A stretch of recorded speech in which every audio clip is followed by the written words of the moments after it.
Welcome friend, आप सभी लोगों का स्वागत है। आज 24 मार्च है। तो दैनिक जागरण के राष्ट्रीय संस्करण न्यूज़पेपर में पीटी मेंस और इंटरव्यू और कौन कौन से न्यूज़ को कवर किया गया जो यूपीएससी और स्टेट पीसीएस एस्पिरेंट के लिए बहुत ही महत्वपूर्ण है। साथ ही साथ जितने भी गवर्नमेंट कम्पिटिटिव एग्जाम आप लोग फिल करते हैं उसमें पीटी फैक्ट क्या प्रश्न बन सकता है उस पर भी हम लोग चर्चा करेंगे।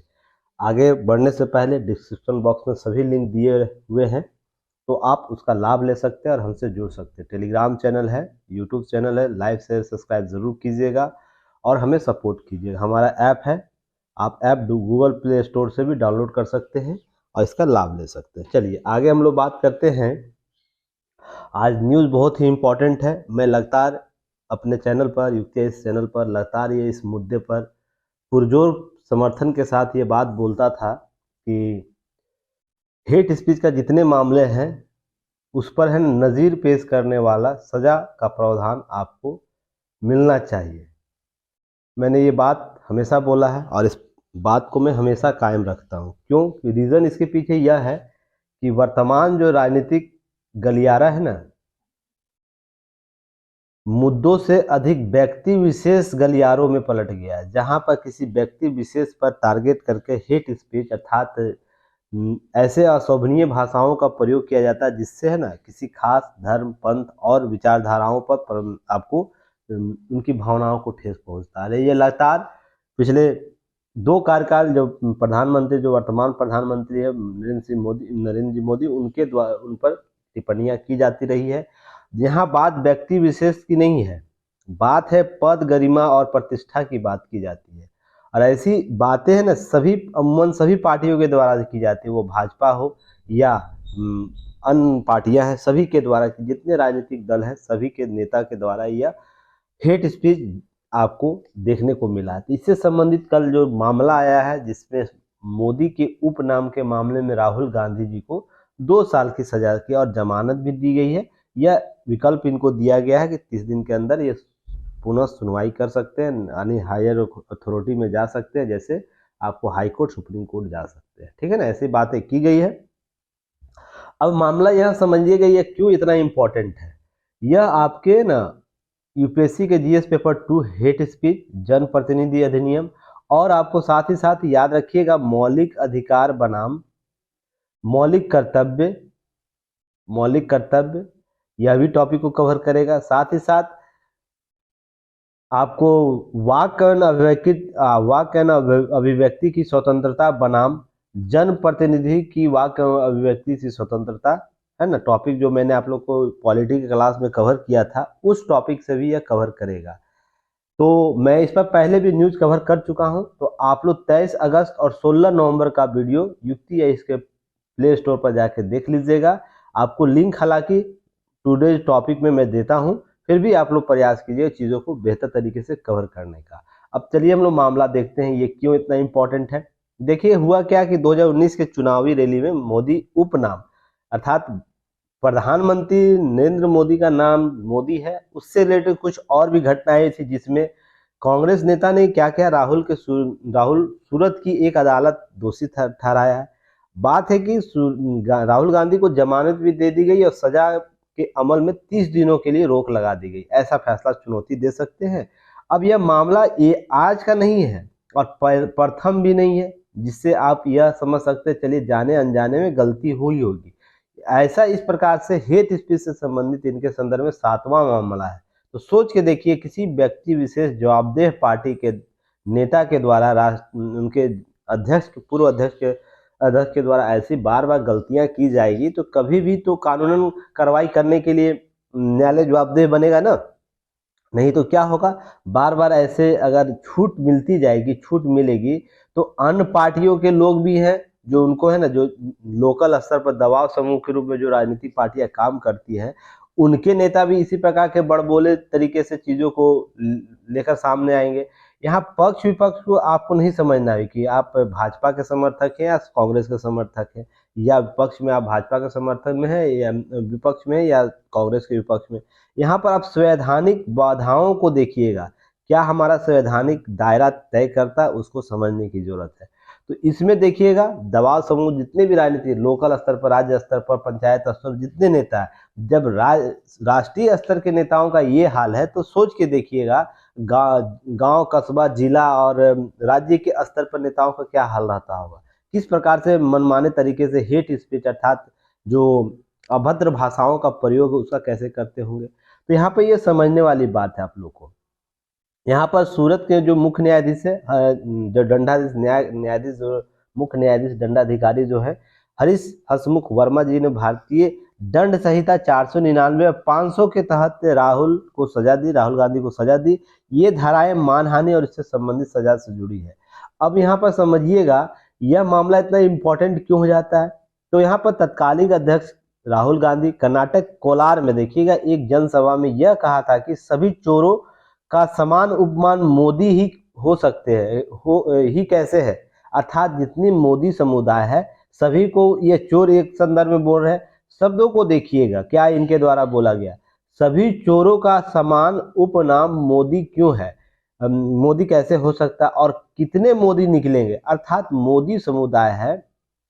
अब मान लीजिए नीरव मोदी रहे या कोई और मोदी रहे, आपको प्रधानमंत्री से अगर सिला सिकवा है तो उनका टिप्पणी आप ले सकते हैं, नहीं इस तरह तो नहीं बोल सकते सभी चोरों का उपसमान उपमान मोदी क्यों है, कितने मोदी निकलेंगे, अर्थात इस समुदाय के लोगों विशेष पर एक टिप्पणी आपने किया। उनकी टिप्पणी के खिलाफ क्या किए भाजपा नेता जो थे पूर्व मंत्री पुनेश मोदी, उन्होंने आपराधिक मानहानि दर्ज कर दिए। राहुल गांधी अपने बचाव में कहा मैंने जो भी कहा भाषण दिया लोगों के हित में अपने फर्ज के रूप में देखा। तो मैंने आपको याद होगा हेट स्पीच में क्या बोला था, आपको याद होगा पहले की क्लास में, जो भी स्टूडेंट को याद है कमेंट सेक्शन में जरूर बताइएगा कि मैंने उस दिन भी बोला था कि हेट स्पीच भाषण का अर्थ और जवाबदेहिता का अर्थ यह बिल्कुल नहीं होता, जवाबदेह है जनप्रतिनिधि होने का अर्थ यह बिल्कुल नहीं है कि आप है ना हेट स्पीच के उन सीमाओं को लांघ दें। मैंने उस दिन भी बोला था। तो आप जनहित याचिका के संदर्भ, जनहित याचिका या जनहित जो मुद्दे हैं उसको आप कैसे अपने हेट स्पीच की सीमाओं के तहत रखें, इतनी तो आपको पता होनी चाहिए ना। एक जनप्रतिनिधि आपको लाखों करोड़ों लोग फॉलो करते हैं, आपके द्वारा ही ऐसी बात की जाएगी, अर्थात आप कितने पढ़े लिखे ये मायने नहीं रखता है, मायने यह रखता है कि आपने आउटपुट क्या दिया है जन समुदाय को। अब मान लीजिए जितने लोग इस भाषण को सुने होंगे विजुअली इनविजुअली, जितने या ग्राउंड लेवल पर या उसके बाद विजुअली टीवी या किसी भी माध्यम से सुने होंगे, उनके मन में क्या आया होगा, मोदी जो समुदाय है उनके खिलाफ कुछ इस प्रकार नेगेटिव सेंस तो डेवलप हुआ ही होगा ना। वो 1% ही मान के चलिए हुआ तो जरूर होगा, इससे इस समुदाय का ठेस तो जरूर पहुंचेगा ना। ये चीज समझने की जरूरत है। अब यहाँ बात कीजिएगा, अब यह फैसला जो 2 साल का आया है, अब इस पर राहुल जी के अयोग्यता पर खतरा उठ गया जनप्रतिनिधि अधिनियम के तहत। तो ध्यान रखिएगा अदालत के इस फैसले के बाद खत्म होने का खतरा उनका लोकसभा सदस्यता जो जनप्रतिनिधि अधिनियम कानून जो 2 साल या उससे अधिक का कारावास सजा पाने वाले व्यक्ति को दोषसिद्धि की तारीख से अयोग्य घोषित किया जाता है। यह सजा पूरी होने के बाद जनप्रतिनिधि बनने के लिए 6 साल का अयोग्य रहेगा। अर्थात मान लीजिए आज से अगर इनको दिया जाता है तो ध्यान रखिएगा आज से 2 साल तक, हालांकि इनको 30 दिन का छूट दिया गया ना, उसके बाद से लागू होगा। फिर भी मान के चलिए एक डेट याद रखिए, मान लीजिए आज 24 आपको मार्च है, तो 24 मार्च 2023 है, तो याद रखिएगा 23 मार्च आपको 2025 तक ये अयोग पहले होंगे, अर्थात इनकी अयोग्यता समाप्त होगी, अर्थात इस दौरान वो लोकसभा के सदस्य नहीं रहेंगे। साथ ही साथ जब इनको छूट मिलेगी, अगर इस सजा के प्रावधान अगर इनको साबित हो जाता तो क्या करना है, इसके बाद वो आते हैं फिर से चुनाव लड़ने की कोशिश करेंगे, तो इस तारीख से लेकर 6 वर्ष तक वो पुनः चुनाव नहीं लड़ सकते। अर्थात 25/6 कितना हो गया आपको, ये 31 तक चुनाव नहीं लड़ पाएंगे, अर्थात इनका राजनीतिक कैरियर दांव पर लग चुका है। तो इस प्रकार के मामले में लालू यादव है उन पर यह कार्रवाई हो चुकी, क्योंकि 2 वर्ष से अधिक उन पर सजा का प्रावधान लग चुका। चारा घोटाला में तो उन पर पहले तो 2 वर्ष वो नहीं चुनाव लड़ पाए, उसके बाद जब ये सजा काट कर आए तो उसके बाद उनको 6 वर्ष तक चुनाव नहीं लड़ सकते, तो अभी तक वो नहीं लड़ पा रहे। तो ध्यान रखिएगा, इनके राजनीतिक कैरियर पर अब दबाव, राजनीतिक जो कैरियर है ना इनका, जो बना बनाया कैरियर था, वो उस पर प्रश्न चिन्ह लग गया। अब ये क्या करेंगे? तो इनके पास एक ही विकल्प मात्र बचा हुआ है, क्योंकि जो मामला है ना बहुत गंभीर मामला है, सोच के देखिएगा और ध्यान रखिएगा। इन पर एक ही विकल्प बचता है, समझौता। और समझौता क्यों करना है, समझौता कैसे हो सकता है? 2 वर्ष से कम कम कोई भी सजा हो, 2 या 2 वर्ष से कम की जो भी सजा हो, तो उसमें है ना जो वादी और प्रतिवादी है ना आपस में सुलह करके ना मामले को समाप्त कर सकते हैं, ऐसा प्रावधान है विधिक रूप से। तो इनके पास जो वाद लेकर गया है, उनसे अगर वो एग्रीमेंट कर लेते हैं और वो अगर जो इन पर केस किया है अगर वो राजी हो जाता है, तो इनको यह सजा प्रावधान नहीं होगा। नहीं तो जो भाषणबाजी है फिर दी जा रही है कि हम शहीद भगत, अभी आपको नीचे में दिखाऊंगा अभी, उसके बाद मैं सारी चीजों पर डिटेल से चर्चा करूंगा। उसके बाद एक बार नीचे आइए, इनका थोड़ा सा इतिहास जान लीजिए, इन्होंने किया क्या क्या है। ऐसे ही न्यायालय किसी मामले को है ना गंभीरता से तभी लेती है जब मामले आप बार बार उन सभी उल्लंघनों को तोड़ते हैं। देखिएगा यहाँ पर, अब यहाँ पर इनसे पहले देखिए 7 मामलों में जमानत पर राहुल गांधी, ज्यादा मामले बयानों से जुड़े हुए। देखिए 6 अन्य मामलों में नजर रखिएगा, सभी मोदी चोर हैं। यह टिप्पणी पटना की अदालत ने 6 जुलाई 2019 को राहुल को जमानत दी थी। भाजपा नेता ने मामला दर्ज किया था। यहाँ भी इनके द्वारा बोला गया सभी मोदी चोर है। तो देखिए एक ही बार बात बात चीजों को दोहराइएगा तो आप पर प्रश्न चिन्ह खड़ा हो जाएगा, आपकी योग्यता के प्रश्न चिन्ह पर। आप कहना क्या कहते हैं? भले प्रधानमंत्री नरेंद्र मोदी का नाम नरेंद्र मोदी मोदी उपनाम से है, तो ध्यान, इसका मतलब यह बिल्कुल भी नहीं है कि आप इस प्रकार के स्लोगन को डेवलप करें। इससे क्या होता है, खास समुदाय प्रभावित होगा। अब मान लीजिए इसी के आधार पर आप 2 जुलाई 2019 में अहमदाबाद के कोर्ट ने मानहानि का मामला जमानत दी थी। मामला अहमदाबाद में गया। ऐसा नहीं, अगर ये मामला रहता तो पहले भी इनको फंसाया जा सकता है ना। लगातार देखिए कोऑपरेटिव डिस्ट्रिक्ट कोऑपरेटिव बैंक दायर किया था, जिसमें राहुल ने बैंक पर नोट बदलने का आरोप लगाए थे। अब बैंक भी इस पर आरोप लगा चुके हैं, क्योंकि बिना किसी साक्ष्य के आपको बार बार, मैं आपको हाल ही में चीफ जस्टिस जो चुनाव आयुक्त है, मुख्य चुनाव आयुक्त, उनके द्वारा ये बात की गई थी ना, चुनाव कराना आसान है पर चुनाव के बाद जो प्रतिक्रिया आती है ना वो सबसे मुश्किल पक्ष होता है।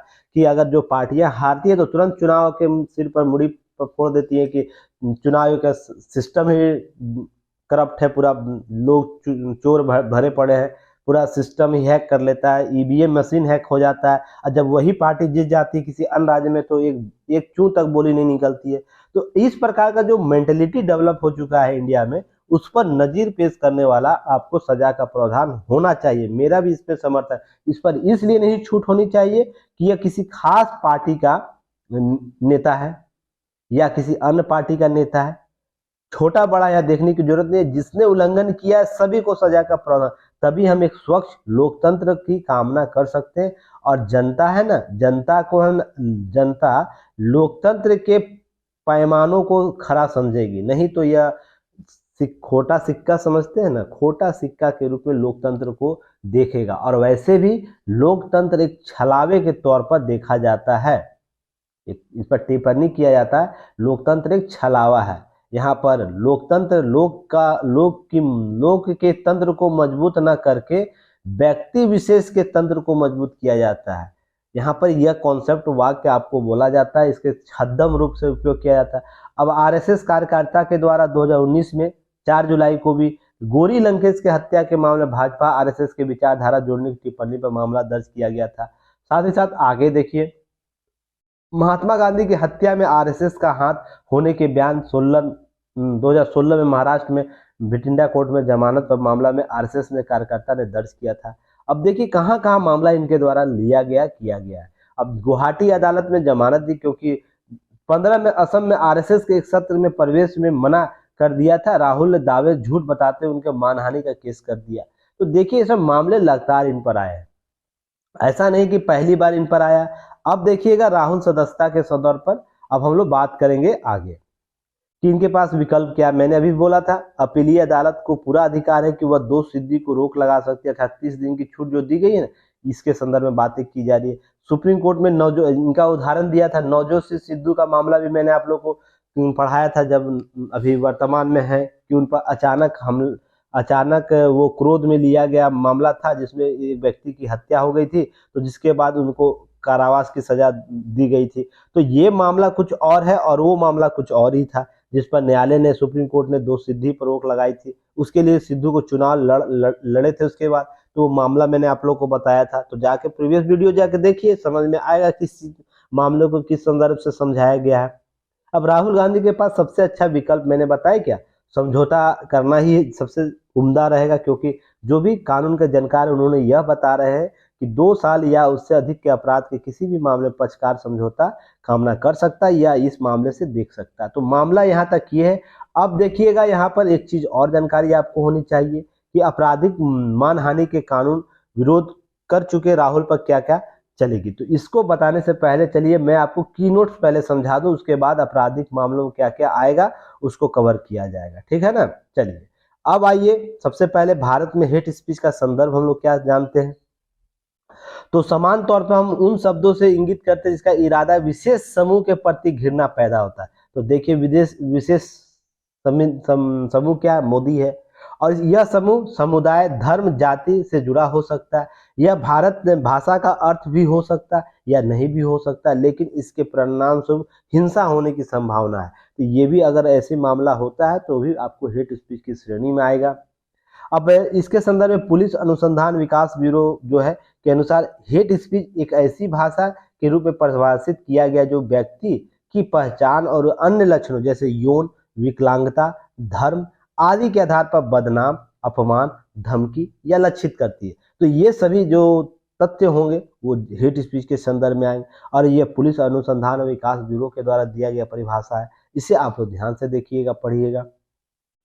उसके बाद विधि आयोग क्या बोलता है, विधि आयोग का रिपोर्ट भी आप लोग देखिएगा, 267वीं रिपोर्ट आपको याद रखनी है। तो हेट स्पीच मुख्य रूप से नस्ल, जातीय, लिंग, यौन, धार्मिक विश्वास आदि के खिलाफ जो घृणा उकसाने के रूप में भी देखता है। तो आपको मैंने पहले भी विधि आयोग के जो रिपोर्ट है उसकी चर्चा की थी। तो एक क्वेश्चन का आंसर आप लोग बताइएगा, वर्तमान में विधि आयोग की कौन सी रिपोर्ट प्रस्तुत की गई है। अभी वर्तमान में जो विधि आयोग की कौन सी रिपोर्ट प्रस्तुत की गई वह किस मुद्दे से संबंधित है, आपको ये क्वेश्चन बताना है। और क्वेश्चन का आंसर आप सभी लोग दीजिए, युक्ति आईएएस के स्टूडेंट भी और विजडम आईएएस के स्टूडेंट भी। एक नए फॉर्मेट पर पढ़िए, सीखिए, समय दीजिए। मेरा विश्वास आप मानिए, अगर आप रेगुलर 6 माह तक न्यूज एनालिसिस देख लेते हैं तो अगले 6 माह तक आपको किसी टॉपिक पर दोबारा है ना किसी भी नोट्स को बनाने की जरूरत नहीं होगी, क्योंकि जो मैं आपको मेरे युक्ति इस चैनल पर जो भी लोग जुड़े हुए उनको पता है कि मैंने आपको जुलाई से लेकर दिसंबर तक क्लास करवाया था, जिसके टॉपिक जनवरी से लेकर वर्तमान तक रिपीट हो रहे हैं। तो आप लोग विजडम एजुकेशन के भी स्टूडेंट जो भी स्टूडेंट हैं वो भी क्या करेंगे, आपको यही फॉर्मेट पर चलना है, क्योंकि वो सारे मुद्दे आपके कवर हो चुके हैं इस 6 माह में, जो आपको अगले 6 माह के सारे मुद्दे को टॉपिक कवर करा देगा। तो थोड़ा सा अच्छे तरीके से आप लोग कीजिए, अगर रिजल्ट चाहिए तो। ऐसे नहीं तो बात बनानी है तो फिर तो बात ही समाप्त हो जाता है ना। अगर स्टडी को खाना पूर्ति के तौर पर देख रहे हैं, न्यूज एनालिसिस को खानी पूर्ति के तौर पर देख रहे हैं, तो यह संभव नहीं हो पाएगा। जो मेहनत करेगा उसका सिलेक्शन होगा। एक टूक शब्दों में मैं बात करूं, जो मेहनत करेगा, जो चीज़ों को समझेगा, लिखेगा, आंसर का जवाब देगा, समय देगा। अब 1 घंटे का वीडियो है, 40 मिनट का वीडियो, तो उस पर आप 2 घंटे का समय आपको देना होगा। नहीं तो सिलेक्शन के रास्ते में बहुत सी चीज़ें दबाव आएगा, क्योंकि सभी मुद्दे करंट से जुड़े हुए हैं, और जो भी स्टैटिक्स पार्ट का मुद्दा है आपको करंट में घटता है, तो उस सारे मुद्दे को आपको क्लियर होना चाहिए। अब देखिएगा, अब यहाँ नोट याद रखिएगा, क्या नोट याद रखना है, एक सेकंड। अब नोट याद रखना है कि जिस प्रकार के बहुलता होती है, विचारों में बहुलता को बढ़ावा देने के लिए मुक्त भाषण, दबाव मुक्त भाषण आवश्यक है। यहाँ अभद्र भाषा आर्टिकल 19(1)(a) भाषण और अभिव्यक्ति की स्वतंत्रता अपवाद बन जाता है। अब यहाँ देखिए, ध्यान रखिएगा, आर्टिकल वाक अभिव्यक्ति की स्वतंत्रता क्या बोलता है कि हम अपने विचारों को प्रस्तुत कर सकते हैं। इसका मतलब यह बिल्कुल भी नहीं है कि वाक अभिव्यक्ति की स्वतंत्रता आप है ना मौलिक कर्तव्य और जवाबदेहिता, जो सामाजिक जवाबदेहिता उससे परे होकर भी दीजिए। अब ऐसा बिल्कुल है नहीं ना। कामना है। यहाँ पर युक्तियुक्त प्रतिबंध भी लगाया जा सकता है वाक्य व्यक्ति की स्वतंत्रता पर, तो ध्यान रखिएगा। इसलिए इन सब मामलों में युक्तियुक्त प्रतिबंध भी न्यायालय द्वारा या व्यवस्थाओं द्वारा लगाया जा सकता है। अब हेट स्पीच संबंधी कानूनन प्रावधान क्या है, इसे देख लीजिए। आईपीसी की धारा जो 153(1) है और 153(b), यह क्या कहता है, दो या दो के बीच जो समुदाय है, समूह है, उसके बीच नफरती आपको फलाने कृत्यों को दंडनीय अपराध बना देता है। आईपीसी की धारा 295(a), यह धारा जानबूझकर या दुर्भावपूर्ण जो होगा उसको इरादे से जो लोगों या वर्ग धार्मिक भावनाओं को आहत करने कृत्यों को दंडित करता है, इससे संबंधित होगा। तो एक क्वेश्चन का आंसर बताइए, आईपीसी धारा क्या होता है, आईपीसी क्या है, यह कब लागू किया गया, ऐसे किसने निर्मित किया था, किसके नाम से इसे हम लोग जानते, किस गवर्नर के काल में यह लागू किया गया था, सभी चीज़ों को बताइएगा। और ये सब भी आप लोग को सर्च करना है, ये सब छोटी छोटी बातें अगर इस लेवल पर बताई जाएगी तो सब कहीं समय वेस्ट होगा, इसलिए आप लोग ये सब चीज़ें छोटी छोटी बातों को गूगल सर्च भी कर सकते हैं। अब चलिएगा, आईपीसी की धारा 501 और 505(1) और 505(2) भी याद रखना है। हालांकि आपको 500 और 200 के संदर्भ में चर्चा किया जा चुका है, ध्यान रखिएगा। ये सामग्री प्रकाशन के बारे प्रसार अपराध को भी बताती है। हाल ही में याद होगा दिल्ली में मोदी हटाओ और देश बचाओ का जैसे सामग्री प्रकाशित की गई, या किसी पार्टी विशेष के बारे में भी आपको देखने को मिलता होगा। कांग्रेस है तो कांग्रेस के संदर्भ में आपको देखने को मिलता है। ये सब जितने भी मामले हैं ना, आपको हेट स्पीच के संदर्भ में परिभाषित किए जाते हैं, तो ध्यान रखिएगा इस तरीके से चीजों को कवर करना। अब जनप्रतिनिधि अधिनियम क्या कहता है, 1951 के तहत जो संशोधित हुआ है, उसमें धारा 8 बोलती है अभिव्यक्ति की स्वतंत्रता दुरुपयोग के दोषी व्यक्ति को चुनाव लड़ने से रोकती है। अर्थात जो व्यक्ति वाक एवं व्यक्ति की स्वतंत्रता आर्टिकल 19(a) का दुरुपयोग करता है, अर्थात राज्य जिस पर युक्तियुक्त प्रतिबंध लगाती है, तो आप क्वेश्चन का एक उत्तर आप लोग भी दीजिएगा, राज्य युक्तियुक्त प्रतिबंध किस मामले में युक्तियुक्त जो प्रतिबंध लगाती है, किन किन आधारों पर लगा सकती है। मैंने इस पर कितनी दफा आप लोग को कवर किया है टॉपिक को, तो आप लोग कमेंट सेक्शन में जरूर बताइएगा। चलिए, उसके बाद जनप्रतिनिधि अधिनियम क्या याद रखना है, 123(3)(a) और 125 याद रखना है। अर्थात चुनावों के संदर्भ में जाति, धर्म, समुदाय और जाति या भाषा आधार पर दुश्मनी को बढ़ावा देने से रोकती है। इससे भ्रष्ट चुनाव कृत्यों के अंतर्गत आपको समझ, अर्थात आपको धारा जो 1951 का धारा 8 है वो याद रखना है, और उसके बाद 123(a) और 125 भी याद रखना, जनप्रतिनिधि अधिनियम 1951 का, ताकि इससे है ना हेट स्पीच से संबंधित मामलों को सुलझाया जा सके, समझाया जा सके। अब याद रखना है इसके आगे सर्वोच्च न्यायालय नोट याद रखना है। सर्वोच्च न्यायालय ने, माननीय सर्वोच्च न्यायालय ने स्वतंत्र अभिव्यक्ति, और मैं जहां सर्वोच्च न्यायालय बोलूंगा आप लिखते वक्त हमेशा याद रखिएगा माननीय सर्वोच्च न्यायालय लिखना है या माननीय उच्च न्यायालय के द्वारा, क्योंकि इस प्रकार से अभिव्यक्ति आपको करनी चाहिए। आपको समझ गए। इसका स्वतंत्र अभिव्यक्ति अर्थात फ्री स्पीच की सीमाओं को हेट स्पीच पर चर्चा करते हुए कहा गया कि ऐतिहासिक सत्ता या सत्यता अर्थात हिस्टोरिकल ट्रुथ का वर्णन समाज के विभिन्न वर्गों समुदायों के मत बिना किसी घृणा या शत्रुता का खुलासा किए या प्रोत्साहन किए जाने से किया जाना चाहिए, ऐसी बात। अर्थात हिस्टोरिकल ट्रुथ हमारे पास होनी चाहिए, जिसके आधार पर हम किसी व्यक्ति विशेष का है ना आपको हेट स्पीच के संदर्भ में चीजों को दे, अर्थात मौलिक अधिकार जो दिया गया वाक्य व्यक्ति का, वो कहीं ना कहीं आपको युक्त प्रतिबंध है, आप उस सीमा का उल्लंघन नहीं कर सकते। अगर करते हैं तो हेट स्पीच के संदर्भ में मामले को आएगा और उसके बाद आपको प्रावधान होगा। अब समिति का गठन किया गया है इसके संदर्भ में, हेट स्पीच के संदर्भ में या वाक्य व्यक्ति की पर युक्तियुक्त प्रतिबंध के संदर्भ में, तो याद रखिएगा बेजबौरा समिति आपको 2014 याद रखना है, विश्वनाथ समिति 2019 याद रखना है। ये दो समितियों का गठन किया गया है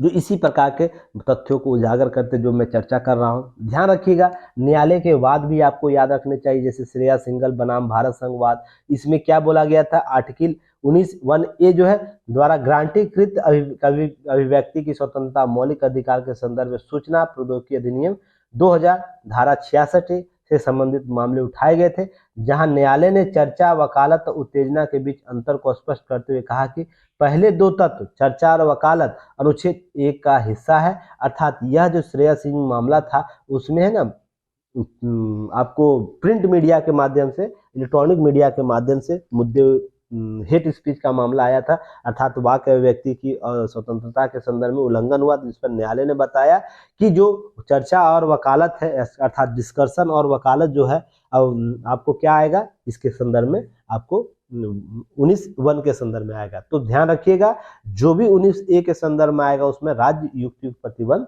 लगा सकती है। अब याद रखिएगा, अरुण भुइया बनाम असम राज्यवाद, केवल एक कृत्य के लिए तब तक दंडित नहीं किया जा सकता जब तक कोई व्यक्ति हिंसा का सहारा नहीं लेता या किसी अन्य व्यक्ति की हिंसा का उकसाता नहीं, तो भी हम उसे सजा का प्रावधान नहीं कर सकते। तो ध्यान रखिएगा, इन मामलों में क्या मोदी समुदाय को इतना प्रताड़ित करके बात शब्दों को रखना क्या है, किसी हिंसा को बढ़ावा देने के लिए नहीं मार्ग सशक्त करता है। तो देखिए, अलग बात है कि हिंसा हुआ या नहीं हुआ, वो अलग मैटर है, पर क्या यह मार्ग प्रशस्त करता है या नहीं, ये स्वयं आपको प्रश्न करना है स्वयं से।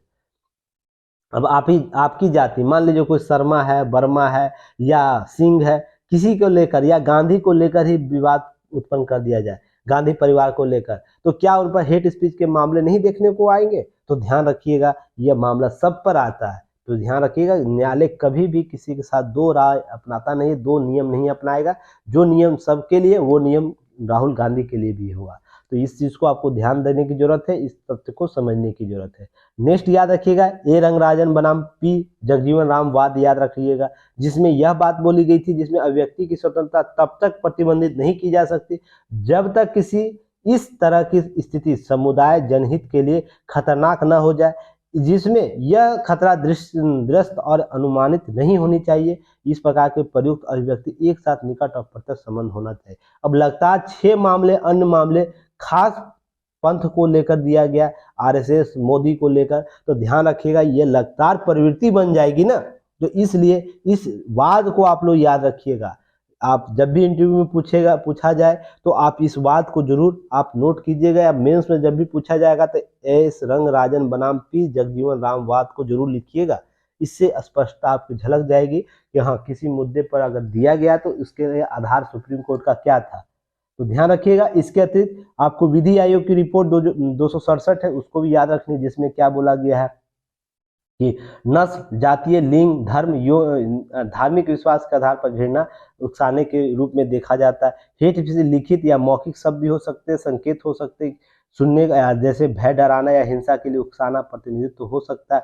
विधि आयोग की 267वीं रिपोर्ट भी हेट स्पीच के संदर्भ में यही व्याख्या करती है, जो आपको विधिक तौर पर है। तो ध्यान रखिएगा, हेट स्पीच के कुछ मामलों में याद रखिएगा, नोट याद रखना है, जैसे राष्ट्रीय आपराधिक रिकॉर्ड ब्यूरो, याद रखिएगा NCRB। तो इससे संबंधित क्वेश्चन का उत्तर दीजिएगा। इसका गठन कब हुआ, वर्तमान इसके निदेशक कौन है, और इस किस मंत्रालय के अधीन काम करता है, ठीक है। चलिए, समाज में हेट स्पीच को बढ़ावा देने और असहिष्णुता को बढ़ावा देने वाले मामले दर्ज में भारी वृद्धि की गई, यह NCB का डाटा है।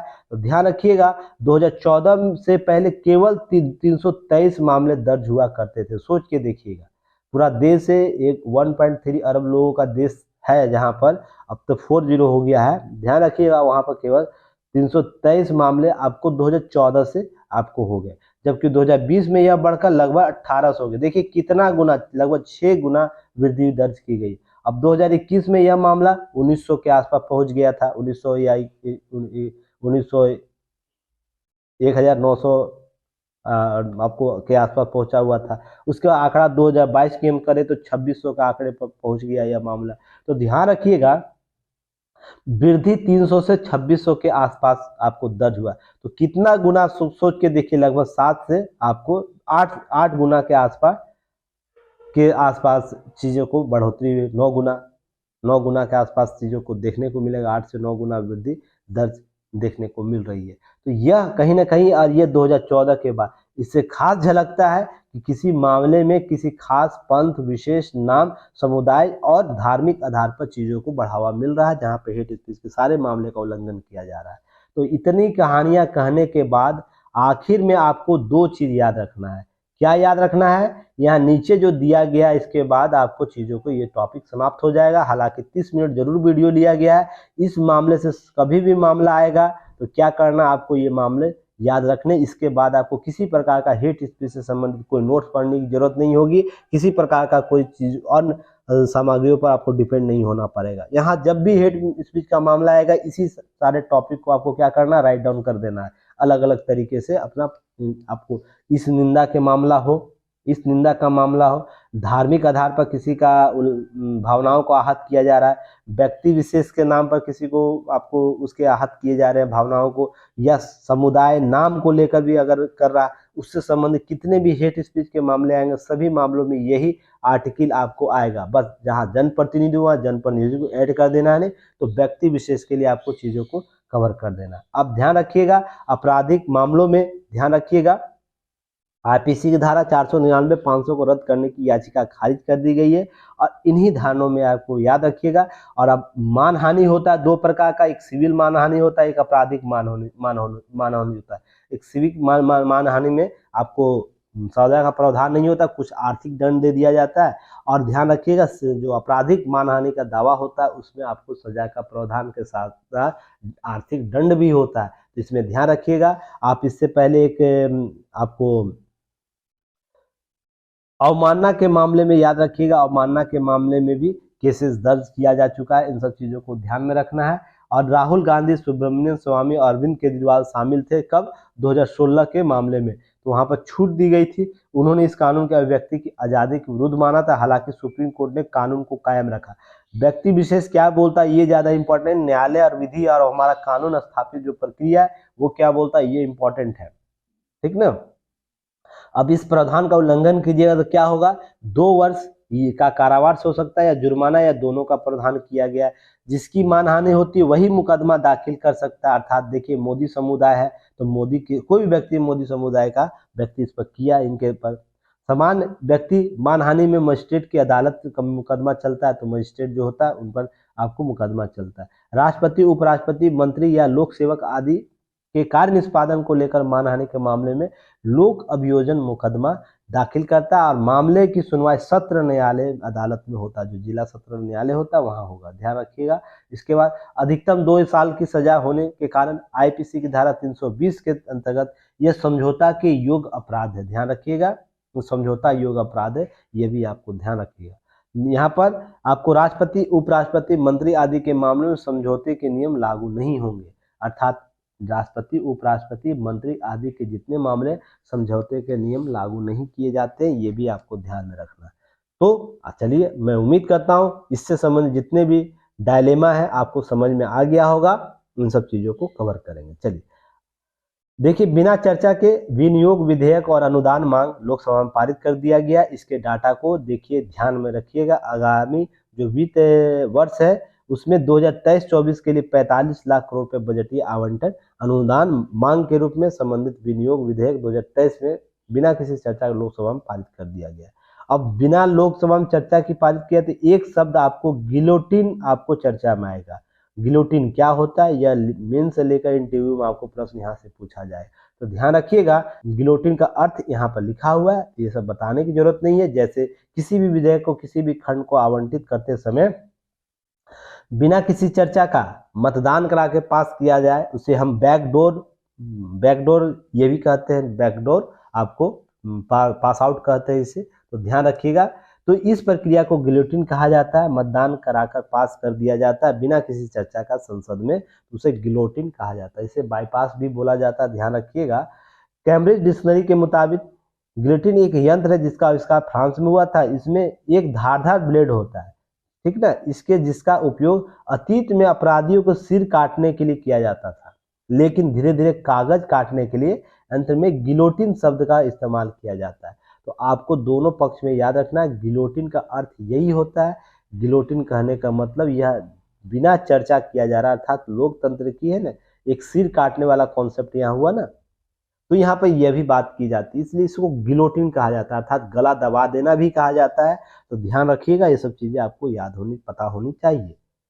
बिना चर्चा किसी विधेयक को पास कर दिया जाता है और उस पर बिना विधेयक को उसको मतदान करा के पास किया जाता है, तो उसको गिलोटिन शब्द ही यूज करते हैं। तो चलिए आगे हम लोग चर्चा करेंगे। अब देखिए, अब केस स्टडी के तौर पर या तो हमारे समाज का एक सबसे क्रूर एग्जाम्पल अगर किसी को प्रस्तुत करना, इससे शर्म वाली आपको एग्जाम्पल नहीं मिलेगी जहाँ पर दिल्ली के स्कूल में 5वीं छात्रा के साथ सामूहिक दुष्कर्म हुआ। अब समाज में हम बच्चियों को किस स्तर पर जाकर सुरक्षित करें, यह है ना आपको सारे विधिक नियमों के सीमाओं से बाहर है। अब सोच के देखिएगा कि केवल विधिक नियमों के तहत ही सजा का प्रावधान होना चाहिए। मैं हमेशा बोलता हूं कि इस प्रकार के मामलों में जब तक नजीर पेश करने वाला मामला नहीं, बाद आपको सजा का प्रावधान नहीं होगा, तब तक है ना ये मामले रुकेंगे नहीं। सामाजिक दायित्व तो जब तक तय नहीं किया जाएगा, अर्थात बेटे को पिता को या तो भाई को यह नहीं समझाया जाएगा कि तुम ये गलत कर रहे हो। ये है ना समाज का परिवरिश जन्म से ही होना चाहिए कि हाँ इस प्रकार के कृत्य कहीं न कहीं आपके बेटी बेटियों पर भी उभरेगा। ये चीज़ें हम उस लेवल पर गुजर चुके जहाँ पर हम अपनी मानवीय भावनाओं को भी समझ नहीं रहे कि क्या यह मामला है।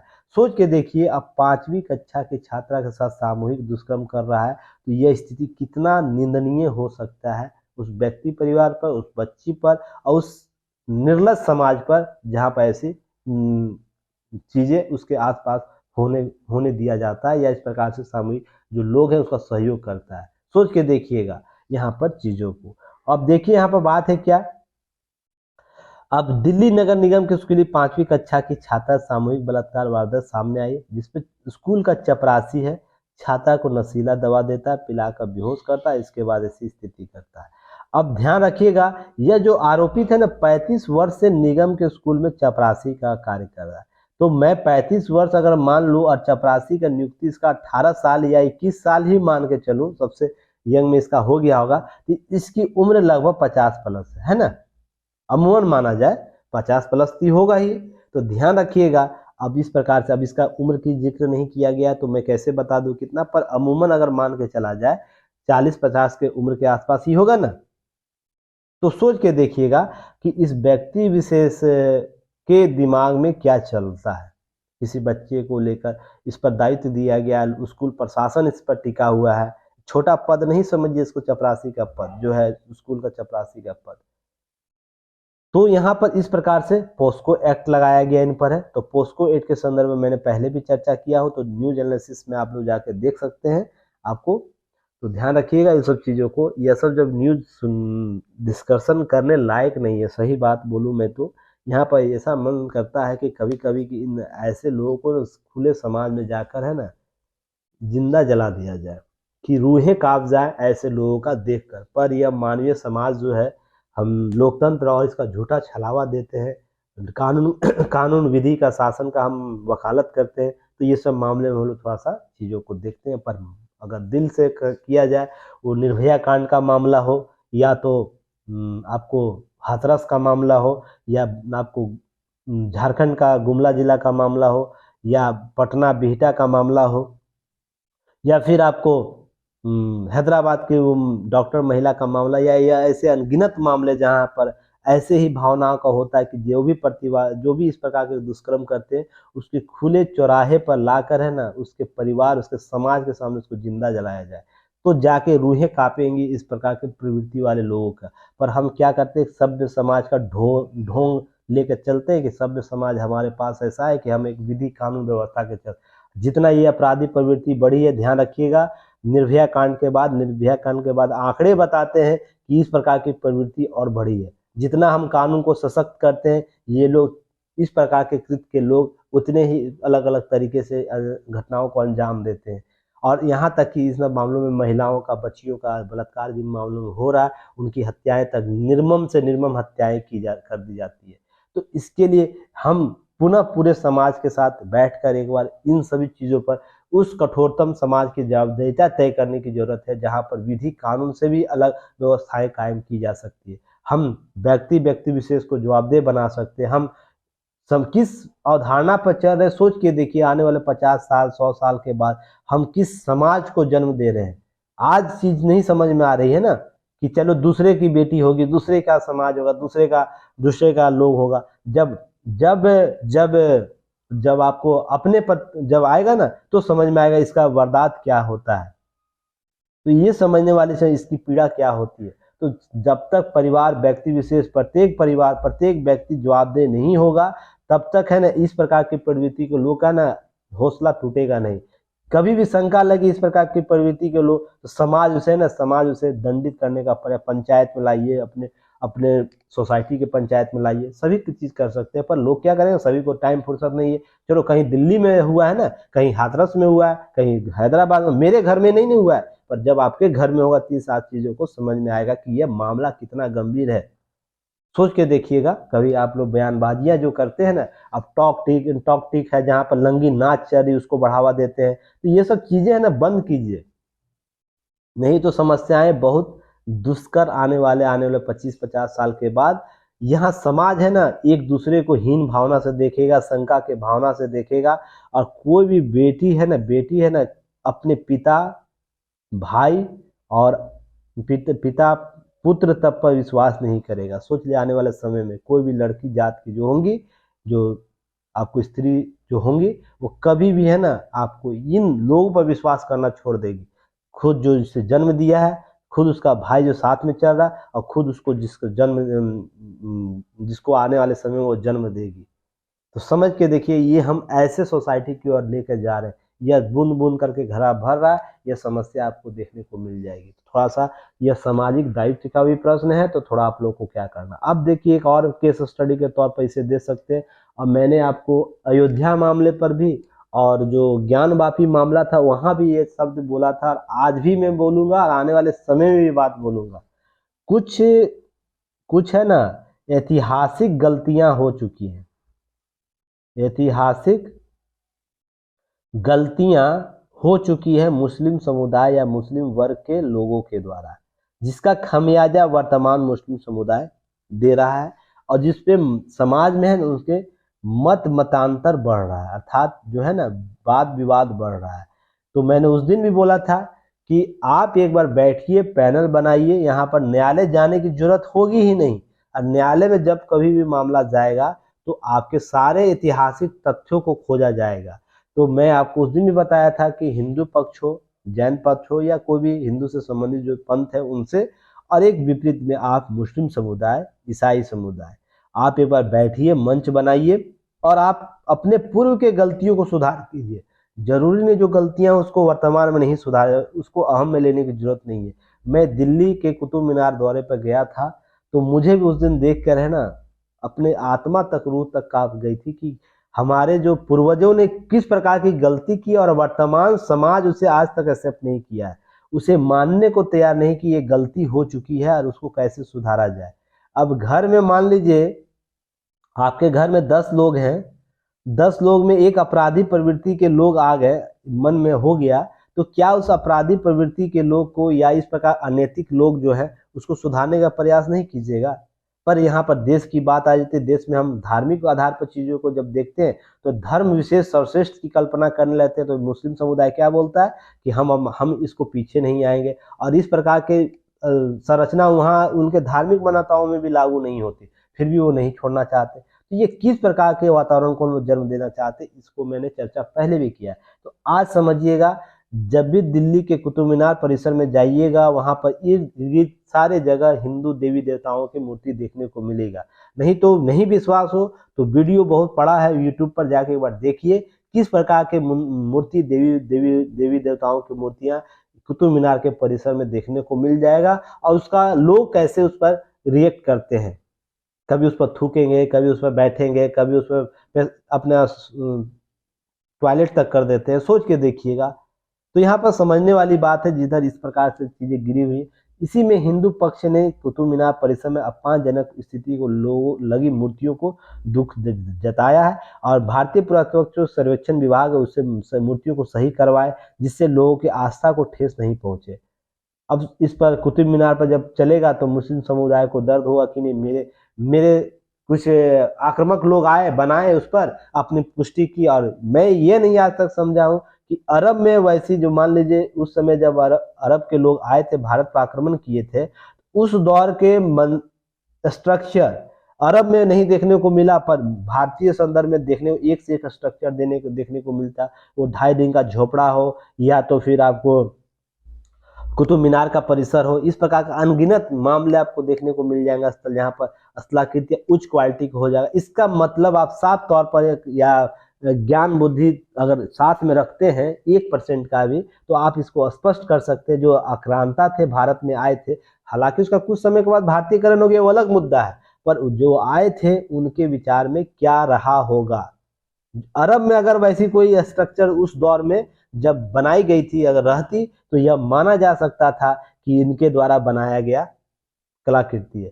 पर जब ये चीजें समझने की जरूरत है, और साथ में जितने भी मुस्लिम समुदाय के जो स्ट्रक्चर है वहां पर देवी भारतीय हिंदू देवी देवताओं के कृतियां नजर नहीं आती, तो फिर यह कैसे कुतुब मीनार या तो अन्य जो आपको 2.5 दिन का झोपड़ा या इस प्रकार के अनगिनत स्थल है वहां पर कैसे प्राप्त हो रहे, और उसको वर्तमान मुस्लिम समुदाय इसको एक्सेप्ट भी नहीं करता है कि नहीं ये गलतियां हमारे पूर्वजों के द्वारा कर दी गई, उसको वर्तमान या आने वाले समय में सुधारा जाए।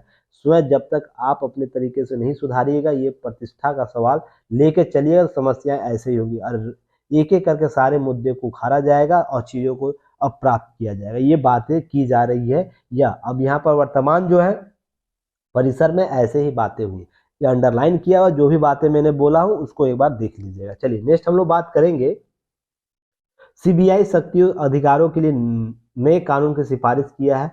जो समिति है आपको कार्मिक केंद्रीय जो कार्मिक प्रशासन मंत्रालय जो समिति बनाती है आपको, उसमें कार्मिक जन शिकायत कानून एवं न्याय पर विभाग पर जुड़ी संसदीय समितियां जो बनी है उसके द्वारा की गई है। तो ध्यान रखिएगा इन सब चीजों को, एक सेकेंड होल्ड कीजिएगा।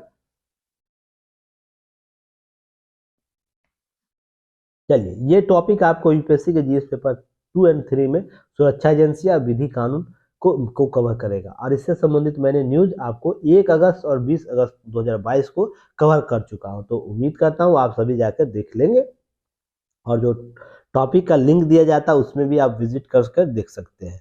देखिए तभी चीजें समझ में आएगी कैसे चीजों को कवर किया गया। अब यह जो समिति है क्या बोलती है कि केंद्रीय जांच एजेंसी संचालन करने वाले वर्तमान कानून की कई सीमाएं उनकी स्थिति कार्य शक्ति परिभाषित करने नए कानून की जरूरत है। अर्थात यह बोल रहा है सीबीआई की स्थापना 1963 में की गई थी, यह दिल्ली विशेष स्थापना अधिनियम के तहत संचालित होती है। यह कानून द्वितीय विश्व युद्ध के दौरान खरीद एवं आपूर्ति से जुड़े घुसखोरी और भ्रष्टाचार के मामलों जांच करने के लिए 1941 में गठित विशेष पुलिस कामकाज के रेगुलेट करने वाले के लिए बनाया गया था। तो ध्यान रखिएगा आपको यह कानून में पूर्ण संशोधन वर्तमान संदर्भ के देखते हुए करना चाहिए, और ये बात मैं भी इससे मानता हूँ कि इस प्रकार के संस्थाएं या इस प्रकार की विधि जो औपनिवेशिक शासन काल की देन है या इस प्रकार के अनुशंसाओं को आपको कवर करती है, तो आपको क्या करना है, हमें संशोधन करने की मांग होनी चाहिए और इस प्रकार के आपको चीज़ों को डेवलप करनी चाहिए। और इस पर आपको जाइएगा सीबीआई क्या होता है, सीबीआई की क्या शक्ति है, सभी पर चर्चा मैंने 1 और 20 अगस्त को कर लिया, नहीं तो यहाँ करूँगा तो वीडियो हो जाएगा 2 से 3 घंटे का, जो आप लोग कभी देखिएगा नहीं, क्योंकि आप लोगों के इतना क्षमता है भी नहीं, हमको पता है आप लोगों की क्षमता क्या है। अब देखिए लोकपाल अब तक एक भी व्यक्ति पर मुकदमा नहीं चलाया है। एक संसदीय समिति रिपोर्ट में कहा गया कि भ्रष्टाचार निरोधक लोकपाल में अब तक भ्रष्टाचार के आरोप में एक भी व्यक्ति पर मुकदमा नहीं चला है।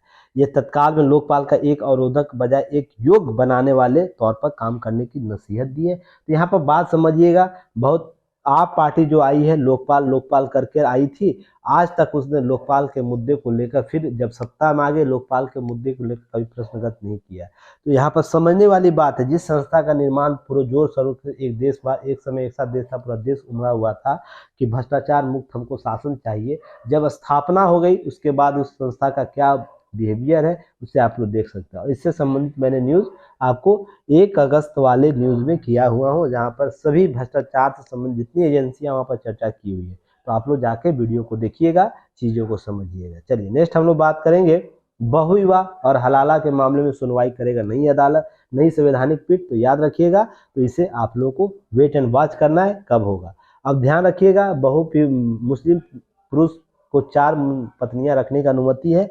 बहु विवाह प्रथा के तहत मुस्लिम पुरुष को क्या है, 4 पत्नियां रखने की अनुमति है।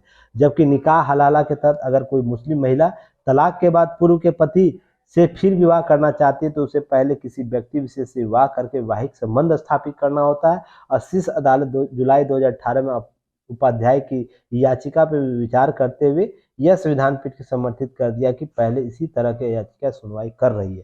तो ये ध्यान रखिएगा, यह हलाला और बहुविवाह प्रथा पर अभी मामला न्यायालय में है, तो टिकट टिप्पणी में मैं नहीं करूंगा। फिर भी क्या करना है, आपको इसे एक बार देख लेना, समझ लेना, ताकि मामलों को न जब नियम आए उसमें चीज़ों को हम देखेंगे।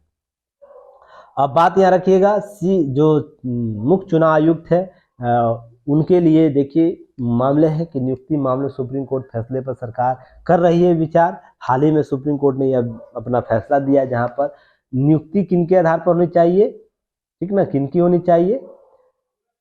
2 मार्च को यह फैसला दिया गया है। संसद के संविधान का अनुच्छेद 342(2) के तहत अनुरूप कानून बनाने के मुख्य चुनाव आयुक्त और चुनाव आयुक्तों की नियुक्ति प्रधानमंत्री, भारत के मुख्य न्यायाधीश, लोकसभा विपक्ष के नेता, 3 सदस्यीय समिति की सिफारिश पर होगी।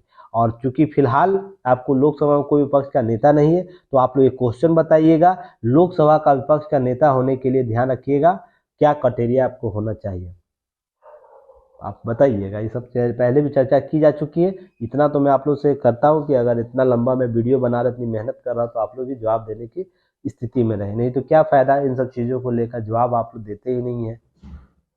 कुछ लोग देते हैं पर बाकी लोगों को लगता है कि नहीं खाना पूर्ति है। तो ऐसा करूँगा, मैं प्राइवेट वीडियो कर दूँगा, जो लोग कमेंट करते हैं, जो लोग देखते हैं, जो लोग सुनते हैं, वही जवाब देंगे, बाकी लोग चलिए कोई दिक्कत नहीं है। लोकसभा में सबसे बड़ी विपक्षी दल का नेता को इसमें शामिल किया जाएगा, तो ये चीज़ें ध्यान रखिएगा, ये नहीं है। तो आपको इसमें तो आपको क्या करें, जो सुनवाई किया गया है उसको जल्द ही क्या करते हैं, आपको जो सरकार है उस पर अमल करेगी, नियम कानून लाएगी। तो उसके लिए प्रावधान 324(2) है, 331, 324(1) है, स्थापित किया गया चुनाव आयोग को। तो इससे संबंधित मामलों को आपको देखना, अंडरलाइन सारा किया गया और कुछ नहीं, पहले भी चर्चा किया जा चुका है। यह टॉपिक आपको ध्यान रखिएगा, यूपीएससी के जीएस पेपर 2 चुनाव आयोग और संबंधित मुद्दे से आएगा। चलिए नेक्स्ट हम लोग बात करेंगे। अब आर्टिकल पर आइए। आर्टिकल बीच में देखिए, हिमाचल प्रदेश में वाटर सेस से बढ़ेगी बिजली के उत्पादन, यह यूपीएससी के जीएस पेपर 3 में आएगा। आर्थिक नीति और कर, टैक्स और सेस जो होता है, उपकर होता है, उससे संबंधित टॉपिक को कवर करेगा। हिमाचल प्रदेश की वर्तमान जो कांग्रेस सरकार है, सुखविंदर सिंह सुक्खू, उनके द्वारा क्या बोला गया, वाटर सेस अब लिया जाए, जल उपकर लिया जाएगा, क्योंकि खजाना वहाँ खाली को भरना है और बहुत सी मुफ्त घोषणाएं की गई, उसको भी तो भरना है ना। बहुत से दिया गया है, पेंशन रैंक भी दिया गया, वो सब सभी मामलों को खजाना खाली होगा तो भरने के लिए कोई तो विकल्प चाहिए। तो इसके लिए देखिए ये क्या करेगा, वाटर सेस लगाएगा। तो यह सेस हिमाचल प्रदेश पड़ोसी राज्यों की जनता को, उद्योगों को महंगा दर पर बिजली मिलेगा, क्योंकि आपको पता है कि इंडिया का मैप में आपको क्या है, अपर में हिमाचल प्रदेश है, हरियाणा पंजाब उसको डाउन में। अब बिजली उत्पादन की जो भी व्यवस्थाएं आपको यहाँ से प्राप्त होती है, तो अधिक प्राप्त होती है, इसके आधार पर एग्रीमेंट किया गया है। ध्यान रखिए, एग्रीमेंट पन विद्युत जो प्रोजेक्ट के सभी खर्चों को मिलाकर तय होगी उत्पादन, इसके संदर्भ में एग्रीमेंट किया गया। एग्रीमेंट कहाँ गया, inter state water dispute act 1956 की धारा 7 का उल्लंघन इसे मानती है। तो ध्यान रखिएगा, inter state water dispute act 1956 हुआ है, उसके तहत बिजलियों का वितरण आपको, अगर इस प्रकार डिस्प्यूट होगा तो उसका निष्पादन होगा। तो पंजाब हरियाणा की सरकार हिमाचल प्रदेश वाटर सेस विधेयक पर विरोध कर रही है, और इस पर पंजाब में एक आपको विधेयक प्रस्ताव भी लाया गया है। तो इसके संदर्भ में आपको चीज़ों को जानकारी होनी चाहिए। अब देखिएगा यहाँ पर, केंद्रीय विधिक विनायक जो आयोग है, टैरिफ नियम के तहत 2019-24 के तहत खंड 56 के तहत यह जो व्यवस्था लगाएगी। तो आपको यहाँ ध्यान रखना है कि यह जो व्यवस्था है, इस पर पंजाब सरकार ने विधानसभा में प्रस्ताव लाया है, जिस पर यह बोल रही 1 रुपया मैं नहीं दूंगा। तो यह बातें आपको तीनों स्टेट के समग्र प्रयास से होना चाहिए। मेरा भी यह चीज़ों के संदर्भ में ऐसा है कि कोई भी नियम एक तरफा नहीं लाना चाहिए, पहले बात विचार करिए और जनता के हित के संदर्भ में फैसले होने चाहिए। केवल आपका जनता, मान लीजिए आपका उत्पादन होता तो आप ले सकते थे, यह उत्पादन 3 राज्यों से जुड़ा हुआ है ना, तो इस पर सामूहिक निर्णय बहुत जरूरी होता है, इसलिए चीज़ों को समझने की जरूरत है। चलिए नेक्स्ट हम बात करेंगे, ये सब सारी बात हो चुकी है। अब हम बात करेंगे नीचे। अब देखिए, चुनौती बनते विदेश में पलते खालिस्तान। आपको खालिस्तान के मुद्दे पर मैं लगातार न्यूज़ कवर किया हूँ, उससे संबंधित लास्ट डे में भी न्यूज़ कवर हुआ है। जब पहली बार उठा था वो भी मामला सारा न्यूज़ कवर किया। उस दिन भी मैंने बताया था कि आने वाले समय में ये नासुर बनेगा। नासुर क्यों बनेगा? केवल राष्ट्रीय स्तर पर नहीं बनेगा, अंतर्राष्ट्रीय स्तर पर भी बनेगा। तो देख रहे हैं यह विरोध प्रदर्शन ऑस्ट्रेलिया, ब्रिटेन, कनाडा, अमेरिका जैसे देशों में ब्रिटेन खालिस्तान समरपंथियों का हो रहा है, जिसमें भारतीय दूतावास, प्रवासियों के और मंदिरों पर घृणा के प्रेरित करके अपराध सिलसिला साफ दर्शाता है क्या कि एक सुनियोजित अंतर्राष्ट्रीय अभियान चलाया जा रहा है। इस मुहिम में पंजाब के अलगाववादी ताकतों को पुनर्जीवित करने का प्रयास किया जा रहा है। इस पर तथ्यों को देखने समझने की जरूरत है। और ध्यान रखिएगा, इस प्रकार के जब भी मामले आते हैं, खुफिया एजेंसी के तौर पर चीज़ों को देखना है, कैसे कौन से लोग हैं शामिल इसमें। और आने वाले समय में अगर इस पर जल्द से जल्द एक्शन नहीं लिया जाए तो यह भारत के साख पर प्रश्न चिन्ह खड़ा कर देगा। भारत के देशीय और विदेश नीति दोनों पर खड़ा कर देगा कि नीतियां कैसे कैसे मॉडरेट हो रही है। ध्यान रखिएगा, खालिस्तान अलग देश बनाना चाहता है, इसलिए जो भारत का जो मांग है, इसका जो मांग है वो किसी भी तरीके से जायज़ नहीं हो सकता, किसी भी तरीके से। और खालसा, एक खालसा होता तो, और इसका देखिए दोगली नीति इसकी कही जाए या दोहरी नीति इसको बोली जाए, मैं साफ शब्दों को बोलने वाला वक्ता हूँ। अगर किसी खास लोगों को बुरा लगता है तो काउंटर कीजिएगा, मुझे समझाइएगा कि खास दोगली नीति कैसी है कि भारत के पंजाब क्षेत्र का खालसा पंथ का स्थापना करना चाहता है, तो पंजाब में जो पंजाब क्षेत्र का खालसा पंथ है, वहाँ भी पंजाबी लोग हैं ना, उनका खालसा पंथ का अलग अलग देश नहीं बनाना चाहता, अर्थात यह भारत विरोधी नीतियों का पालन करना चाहता है। अगर ऐसी बात रहती है तो पंजाब भारत का पंजाब भी है, पाकिस्तान का भी पंजाब क्षेत्र है ना, जहाँ पर मुस्लिम समुदाय एक धर्म गुरु का तो वहाँ स्थल भी है, गुरु नानक जी का है ना। तो क्या खालसा पंथ उसको लेकर स्थापना करेगा खालिस्तान? तो नहीं करेगा। तो भारतीय पंथ में, भारत में बहुत जगह खालसाएं हैं, तो क्या उन सभी को लेकर करना चाहता है? नहीं, तो किसी खास स्थान पर जहाँ पर इसका, और देखिए इन सब लोगों को दौड़ा दौड़ा के पीटिए, ऐसे विचारधारा को, उग्रवाद का मामला हो, नक्सलवाद का मामला हो, या क्षेत्रवाद को बढ़ावा जो लोग देता है। मैं पूर्ण रूप से राष्ट्रीय एकता सशक्त की बात करता हूँ, और होनी भी चाहिए, क्योंकि एक राष्ट्र के तौर पर हम जीवित हैं। अगर ऐसे हैं तो इन लोगों पर ना पुरजोर शक्ति के साथ शासन प्रशासन को लगनी चाहिए। इतना दौड़ाइए कि इनको ना कहीं जमीन मिले, ना कहीं इसको पानी मिले। अभी भाग रहे हैं ना, ऐसे ही भगाते चलिए पूरा विश्व में, तो समझ में आएगा विचारधाराओं को जन्म देना। अगर मान लीजिए अगर आपको देश में अलग राज्य चाहिए विचारधाराओं के तौर पर, क्या झारखंड अलग नहीं हुआ? गुजरात, आपको ये उत्तराखंड, हिमाचल प्रदेश से उत्तराखंड, फिर आपको ये सब चीज़ें, आपको तेलंगाना अलग नहीं हुआ, या अन्य राज्य पहले से अलग नहीं हुए? तो विचारधाराओं पर अलग होइए, अपने विकास के नाम पर अलग होइए। अगर लग रहा है आपका पंजाब में आपका विस्तार, आपका विकास नहीं हो रहा, तो पंजाब में अलग राज्य की मांग कीजिए ना। अब अलग देश का मांग कीजिएगा तो आपको कोई भी देशभक्त, राष्ट्रभक्त आपको इस मंशा पर कभी छोड़ने वाला नहीं है। आपकी विचारधारा कितनी भी बेहतर क्यों नहीं हो। मैं ये सीधा से एक लॉजिक में जानता हूँ कि 1947 के बाद भारत का गठन हो चुका है, पूर्ण गठन। अगर अखंड भारत की बात की जाए तो अखंड भारत यहाँ से यहाँ तक था, आपको पता है कि ना, आपको तिब्बत से लेकर अखंड भारत, आपको अफगानिस्तान के क्षेत्र से लेकर पाकिस्तान तक अखंड भारत था। इसको कितनी दफ़ा तोड़ा गया है आप समझ सकते हैं। वर्तमान में अगर फिर भी इसको तोड़ा जा रहा है तो समझिएगा यह कहीं ना कहीं समस्याएं उत्पन्न हो जाएगी। तो ये सब चीज़ों को ध्यान में रखना है और सारे सेंस को समझना है। और क्षय रोग मुक्त की संकल्प के बारे में मैंने कल भी चर्चा किया था, टीबी मुक्त, विश्व टीबी मुक्त। तो आपको ध्यान रखना है कि 24 मार्च को, अर्थात आज 24 मार्च है, आज टीबी दिवस है, विश्व टीबी दिवस। तो ध्यान रखिएगा, इसका थीम रखा गया, हाँ हम टीबी समाप्त कर सकते हैं, टीबी को समाप्त कर सकते हैं। बाकी कहानियाँ कल बताई जा चुकी है। और WHO ने टीबी को दुनिया में मृत्यु होने वाले घातक कारकों में से एक माना है। विश्व भर में होने वाले मौतों में से शीर्ष 10 कारणों में से शामिल इसे किया है। ये सब चर्चा आज देख लीजिए, कल विशेष तौर पर जो नहीं देखें जाके कल का वीडियो देख लीजिएगा। चलिए आगे हम बात करेंगे प्रश्नों के घेरे में जो क्रेडिट रेटिंग एजेंसियां उनके द्वारा। एक सेकेंड, लगातार बोलने से गला है ना बैठ जाता है, और आप लोग को लगता है कि नहीं ऐसे ही न्यूज एनालिसिस हो जाता है।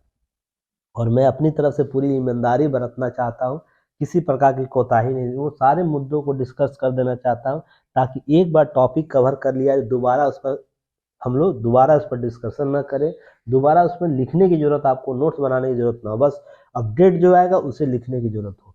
तो इस प्रकार के स्तर पर जाकर मैं काम करता हूँ, तो आप लोग को समय लगता है, तो थोड़ा सा आप लोग भी है ना कोऑपरेट कीजिए, तो बहुत अच्छा होगा चीज़ों को समझाने में, क्योंकि एक हाथ से कभी ताली नहीं बजती है, ध्यान रखिए। ताली बजानी हो तो दो हाथ जरूरी है, आपका दोनों हाथ हो सकता है या दो लोगों का एक एक हाथ हो सकता है, पर दो जरूर है। आप ध्यान रखिएगा, ताली में अगर सुर से बजाना है तो सुर के साथ है ना दोनों के साथ एक समय में एक साथ दोनों को है ना चलना होगा, नहीं तो क्या होगा कि सुर के साथ भी तालियां नहीं बजती हैं। अब देखिएगा प्रश्नों में घेरे में क्रेडिट एजेंसी क्यों है। आपको हाल ही में ब्रदरहुड जो था, अमेरिकी जो वित्तीय संकट आया था, लेमन ब्रदर्स, याद होगा। उसके बाद आपको सिलिकॉन वैली का घटना हुआ, सिलिकॉन बैंक का जो घटना हुआ, ये सब मामलों देखने के बाद है ना कि क्या बोला गया कि जो क्रेडिट एजेंसी है, जो रेटिंग देती हैं एजेंसियां, वो प्रश्न चिन्ह खड़ा कर उस पर हो जाए। क्यों? क्योंकि देखिए हाल ही में, एक सेकेंड कहाँ गया, जो विश्व के 3 प्रमुख रेटिंग एजेंसियां, स्टैंडर्ड एंड पुअर्स जिसे S&P हम लोग कहते हैं, दूसरा मूडीज है, तीसरा फिच है, महत्वपूर्ण एजेंसी है ये रेटिंग एजेंसी, बैंकों का रेटिंग एजेंसी, और अन्य बहुत और भी हैं, पर 3 ये तो महत्वपूर्ण है। तो देखिए, तो यहाँ ध्यान रखना है, ये तीनों एजेंसियां हैं ना, वर्तमान जो अमेरिका में जो बैंकिंग व्यवस्था जो धराशायी हुआ है, इसको रेटिंग एजेंसी ने किस तरीके से दिया था, भारत के जो कुछ और या अन्य देशों की बैंकिंग व्यवस्था उसको कैसे रेटिंग दिया जाता है, उसके संदर्भ में बात यहाँ की गई है। और जो विफल रहा है एजेंसियां, क्यों? क्योंकि सिलिकॉन वैली और जो ब्रदर्स बैंक थे, उसकी रेटिंग एजेंसी गिराई नहीं गई थी, और उसके बावजूद भी यह बैंक है ना अपना साख खो दिया। तो इसके संदर्भ में प्रश्न चिन्ह खड़ा हो जाता है। तो देखिए यहाँ पर सिलिकॉन वैली के डूबने से पहले मूडीज ने इसे A3 अर्थात A3 जो रैंक है, A3 से रेटिंग दी थी, जो इसके पैमाने के 7वीं उच्चतम रेटिंग मानी जाती है। विभिन्न रेटिंग एजेंसीज की है, जिसमें A3 उच्चतम आपको A1 सबसे उच्च है, और A3 आपको इसके 7वीं उच्चतम रेटिंग के तौर पर इसे मानी जाती है। और ये बैंक के डूबने के बाद मूडीज है ना, उस रेटिंग को केवल एक पायदान नीचे गिराया था, जिससे BAAF याद रखिएगा रेटिंग दी थी। तो इसके बाद याद रखिएगा कुछ चीज़ों को ध्यान में रखना है। उसके बाद क्या किया गया था, उसके बाद आपको BAAF कर दिया गया था। दोनों निवेश रेटिंग निवेशकों ने रत्ती भर आग्रह नहीं करती है कि आगाह नहीं करती इस संस्था के निवेश हेतु कोई जोखिम है, अर्थात दोनों एजेंसी, अर्थात ध्यान रखिएगा, आपको मूडीज और आपको मूडीज जो है वो रत्ती भर नहीं एजेंसी यह बोलती है कि जोखिम है, निवेशक क्या करना, आपको इसमें पैसे नहीं लगाना है। ये बस रेटिंग का है ना दायरा घटा देती है।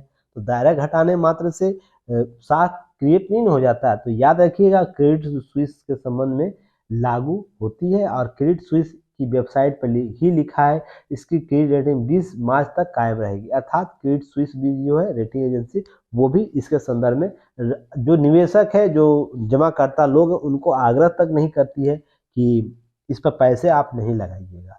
यह रेटिंग एजेंसियां निवेशक के समय समय पर चेतावनी देने में बुरी तरह असफल रही है। अर्थात मान लीजिए रेटिंग एजेंसी क्यों होती है, रेटिंग एजेंसी इसलिए होती है ना, मान लीजिए ए नाम का कोई बैंक है, उसके साख उसका प्रबंधन कैसे हो रहा है, लोगों की जमा पूर्ति जो है उसकी कैसे भरपाई करेगा, वो कितना उसका पैसा सुरक्षित, इसके बारे में वो रेटिंग एजेंसी उसके कार्यक्रम के संदर्भ में आकलन करेगा। ये आकलन तो 1 साल पहले भी होता है ना, बजटीय आवंटन देख के। मान लीजिए हमको 2023-24 का आकलन करना है, तो हम 22-23 के 21-22 का डाटा देख के समझ सकते हैं ना कि 22-23 में कैसे व्यवहार करेगा। अमूमन इतना तो हम अनुमान लगा ही सकते हैं ना। अगर नहीं लगा पाते हैं तो फिर क्रेडिट एजेंसी का नाम क्यों बनाए हुए हैं, क्रेडिट एजेंसी का धंधा क्यों चलाते हैं, ये भी सोचने वाली बात है। तो यहाँ पर समझिएगा रेटिंग एजेंसी ने कोई चेतावनी नहीं दी, और इसमें वो असफल होता है। पर यहीं पर देखिएगा यह कारण माना जा रहा है, इसका कारण यह भी हो सकता है कि जो भी एजेंसी है, तीनों एजेंसी है, उसमें स्टैंडर्ड ऑफ पुअर्स जो पुअर्स एंड मूडीज का मुख्यालय अमेरिका में है, जबकि फिच का मुख्यालय न्यूयॉर्क और लंदन दोनों जगह है। तो इसलिए अमेरिकी समर्थित जो एजेंसी बैंक है उस पर यह दबाव रहता होगा सरकार या प्राइवेट पार्टियों का कि हमको एजेंसी नहीं देना है, रेटिंग नहीं देना है, या क्या देना है कि अच्छा रेटिंग देना, उसमें कुछ निरात्मक बातों को नहीं करना।